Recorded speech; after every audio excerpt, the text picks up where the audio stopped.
I'm Patrick Tuttle, the real estate guy with Legacy Real Estate Services in El Paso, Texas, and it is Friday, St. Patrick's Day, thus the green. That's why I'm here with the green shirt on today. So happy St. Patrick's Day to all of you out there. I hope you make it a great one. But today we've got a couple of questions for our FAQ Friday, and the first one comes from Robert. And Robert asks, can I back out of my contract with one buyer and accept a new higher offer from a second buyer? And Robert, the answer is no. The Texas contracts that we use, well, let me back up. The TAR, Texas Association of Realtors contract, which is modeled after the Texas Real Estate Commission contract, does not allow a seller to back out of a contract with a buyer. It does have a provision in it for a buyer to buy what's called an option, and that's found in paragraph 23 of the contract. Now, if you'll look in the link just below me here, you can download a copy of it from my Dropbox.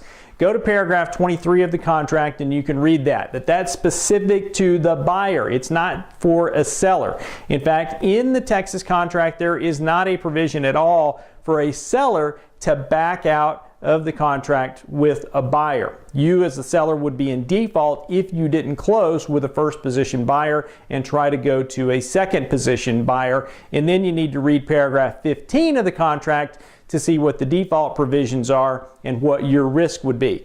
If you still have questions about it, this is a question you probably should call an attorney on, because I'm not an attorney, nor do I play one on TV. So I can't give you legal advice. I can tell you what the contract states though.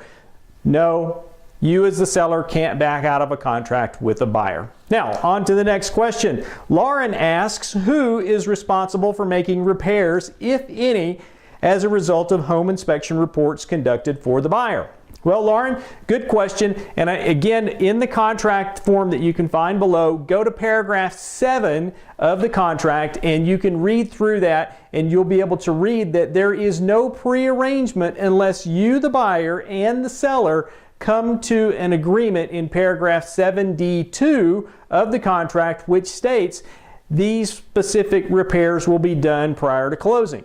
Once you've got an inspection on the property though, you, the buyer, do retain the right to be able to go back and negotiate any repairs through a subsequent amendment. And if you don't get what you want, well, if you've got that paragraph 23 option period and you're in that option, you can terminate the contract or maybe use that as leverage to try to get what you want. And if you've got questions about how that works, give me a call. Area code 915-585-7777, and I'll be happy to answer that question for you more specifically. Or you can shoot me an email, patrick@patricktuttle.com.